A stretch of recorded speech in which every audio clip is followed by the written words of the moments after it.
नमस्कार, मैं आभा शर्मा जावास आपके सम्मुख पंचतंत्र की कहानियाँ लेकर उपस्थित हुई हूँ।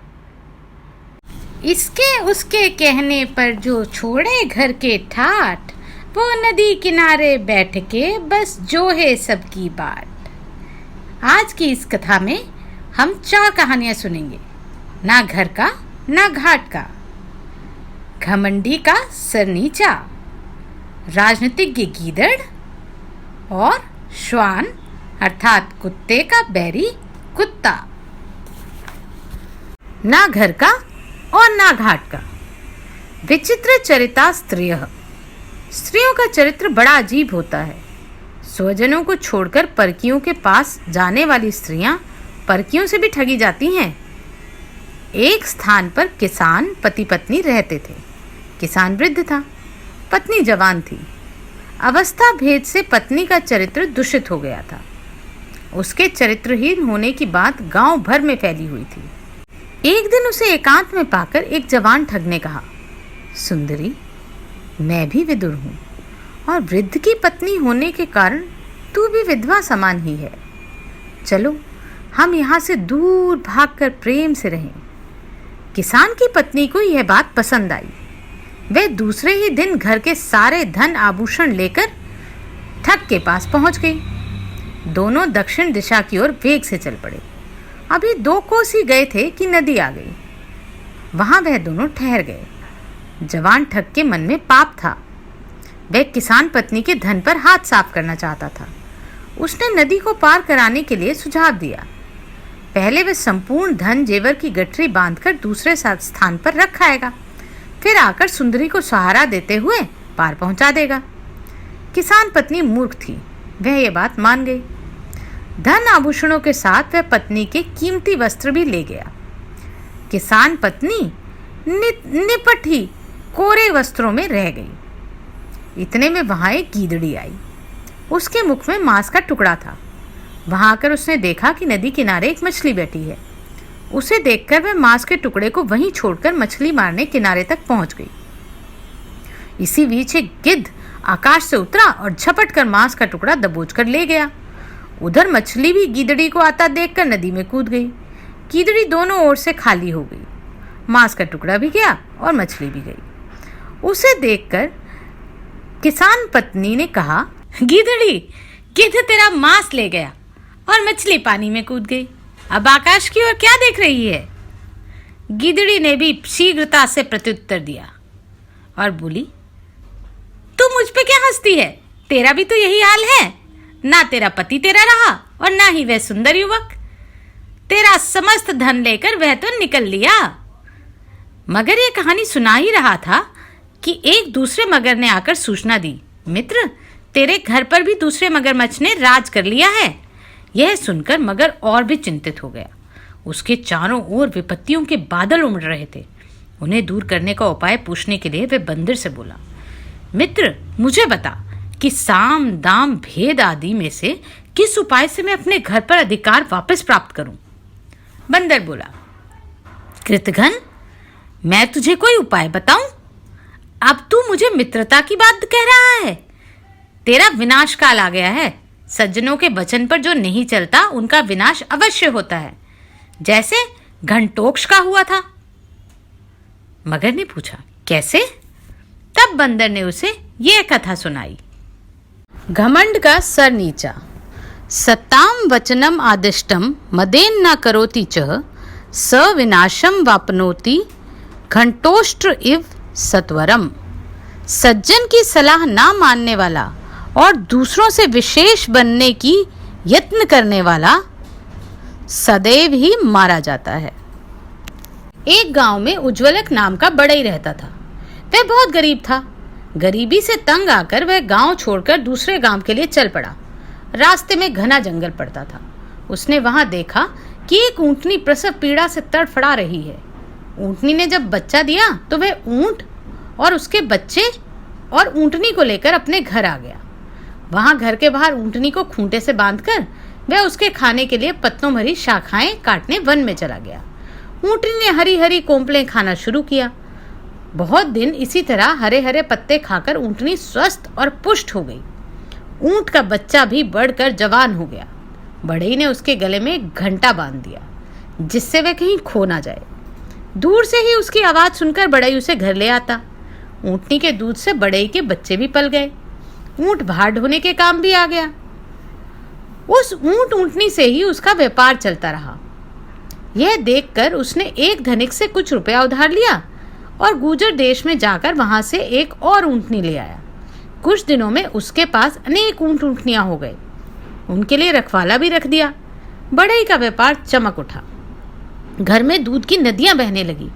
शेष सब तो ठीक था, किंतु जिस ऊँट के गले में घंटा बंधा था वह बहुत गर्वित हो गया था। वह अपने को दूसरों से विशेष समझता था। जब ऊँट वन में पत्ते खाने को जाते तो वह सबको छोड़कर अकेला ही जंगल में घूमा करता था। उसके घंटे की आवाज़ से शेर को यह पता चल जाता था कि ऊँट किधर है। सबने उसे मना किया कि ये गले से घंटा उतार दे, लेकिन वह नहीं माना। एक दिन जब सब ऊँट वन में पत्ते खाकर तालाब से पानी पीने के बाद गांव की ओर लौट रहे थे, तब वह सबको छोड़कर जंगल की सैर करने अकेला निकल गया। शेर ने भी घंटे की आवाज़ सुनी और उसका पीछा किया, और जब शेर उसके पास आया तो उसने झपट कर उसे मार दिया। बंदर ने कहा, तभी मैंने कहा था कि सज्जनों की बात अनसुनी करके जो अपनी ही करता है वह विनाश को निमंत्रण देता है।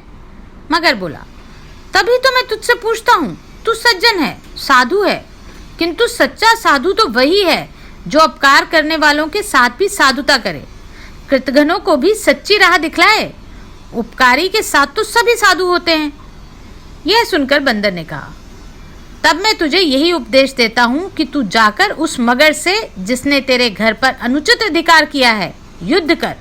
नीति कहती है कि शत्रु बली है तो भेद नीति से काम ले, नीच है तो दाम से, और सम शक्ति है तो पराक्रम से ही उस पर विजय प्राप्त होती है। मगर ने पूछा, यह कैसे? तब बंदर ने गीदड़, शेर और बाघ की यह कथा सुनाई। राजनीतिक गीदड़। उत्तम प्रणिपातेन शूरम भेदेन योज्येत, नीचम अल्प प्रदानेन सम शक्ति पराक्रमेन। उत्कृष्ट शत्रु को विनय से, बहादुर को भेद से, नीच को दान द्वारा और सम शक्ति को पराक्रम से ही वश में करना चाहिए। एक जंगल में महाचतुर नाम का गीदड़ रहता था। उसकी दृष्टि में एक दिन अपनी मौत आप मरा हुआ हाथी पड़ गया।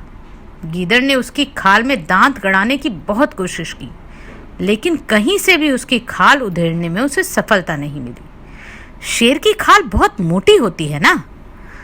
उसी समय वहां एक शेर आया।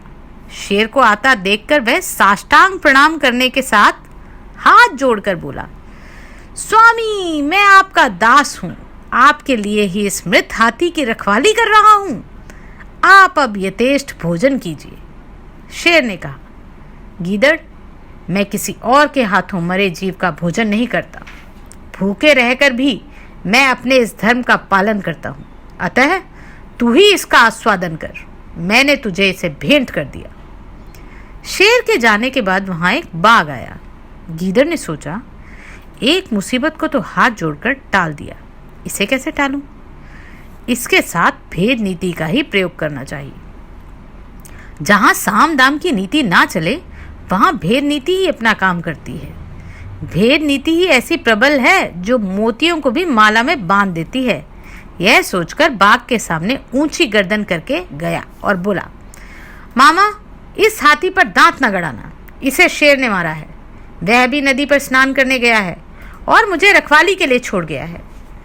वह यह भी कह के गया है, यदि कोई बाघ आए तो मैं उसे बता दूं, जिससे वह सारा जंगल बाघों से खाली कर दे। गीदड़ की बात सुनकर बाघ ने कहा, मित्र, मेरी जीवन रक्षा कर, प्राणों की भिक्षा दे, शेर से मेरे आने की चर्चा भी ना करना। यह कहकर बाघ वहां से भाग गया। बाघ के जाने के बाद वहां एक चीता आया। गीदड़ ने सोचा, चीते के दांत तीखे होते हैं, इससे हाथी की खाल उधड़वा लेता हूँ। यह सोचकर वह उसके पास जाकर बोला, भगिनी सूत, क्या बात है? बहुत दिनों में दिखाई दिए, कुछ भूख से सताए मालूम होते हो। आओ मेरा आतिथ्य स्वीकार करो। देखो, यह हाथी शेर ने मारा है, मैं इसका रखवाला हूँ। जब तक शेर नहीं आता तब तक इसका मांस खाकर जल्दी से भाग जाओ, मैं उसके आने की खबर तुम्हें दे दूंगा। गीदड़ थोड़ी दूर पर खड़ा हो गया और चीता हाथी की खाल उधेड़ने में लग गया। जैसे ही चीते ने एक दो जगह से खाल उधेड़ी, वैसे ही गीदड़ चिल्लाकर बोला, शेर आ गया, भाग जा। चीता यह सुनकर भाग खड़ा हुआ। उसके जाने के बाद गीदड़ ने उधड़ी जगह से मांस खाना शुरू कर दिया, लेकिन अभी एक दो ग्रास ही खाए थे कि एक गीदड़ और आ गया। गीदड़ तो उसका समशक्ति ही था, इसलिए वह उस पर टूट पड़ा और उसे दूर तक भगा कर आया। इसके बाद बहुत दिनों तक वह हाथी का मांस खाता रहा। यह कहानी सुनाकर बंदर ने कहा, तभी तुझे भी कहता हूँ कि वह स्वजातीय है। युद्ध करके अभी निपट ले, नहीं तो उसकी जड़ जम जाएगी, वही तुझे नष्ट कर देगा। स्वजातियों का यही दोष है कि वही विरोध करते हैं जैसे कुत्तों ने किया था। मगर ने कहा, कैसे? बंदर ने तब कुत्ते की यह कथा सुनाई। कुत्ते का बैरी कुत्ता। एको दोषो विदेशस्य स्वजातिर्द्विरुध्यते। विदेश का यही दोष है कि वहाँ स्वजातीय ही विरोध में खड़े हो जाते हैं। एक गांव में चित्रांग नाम का कुत्ता रहता था। वहाँ दुर्भिक्ष पड़ गया। अन्न के अभाव में कई कुत्तों का वंशनाश हो गया। चित्रांग ने भी दुर्भिक्ष से बचने के लिए दूसरे गांव की राह ली। वहां पहुंचकर उसने एक घर में चोरी से जाकर भरपेट खाना खा लिया। जिसके घर खाना खाया था उसने तो कुछ नहीं कहा, लेकिन घर से बाहर निकला तो आसपास के सब कुत्तों ने उसे घेर लिया। भयंकर लड़ाई हुई। चित्रांग के शरीर पर कई घाव लग गए। चित्रांग ने सोचा, इससे तो अपना गांव ही अच्छा है, जहां केवल दुर्भिक्ष ही है, जान के दुश्मन कुत्ते तो नहीं हैं। यह सोचकर वह वापस आ गया। अपने गांव आने पर उससे सब कुत्तों ने पूछा, चित्रांग, दूसरे गांव की बात सुना? वह गांव कैसा है? वहां के लोग कैसे हैं? वहां खाने पीने की चीजें कैसी हैं? चित्रांग ने उत्तर दिया, मित्रों, उस गांव में खाने पीने की चीजें तो बहुत अच्छी हैं और गृह पत्नियां भी नरम स्वभाव की हैं, किंतु दूसरे गांव में एक ही दोष है, अपने जाति के ही कुत्ते बड़े खूंखार हैं। बंदर का उपदेश सुनकर मगरमच्छ ने मन ही मन निश्चय किया कि वह अपने घर पर स्वामित्व जमाने वाले मगरमच्छ से युद्ध करेगा। अंत में यही हुआ।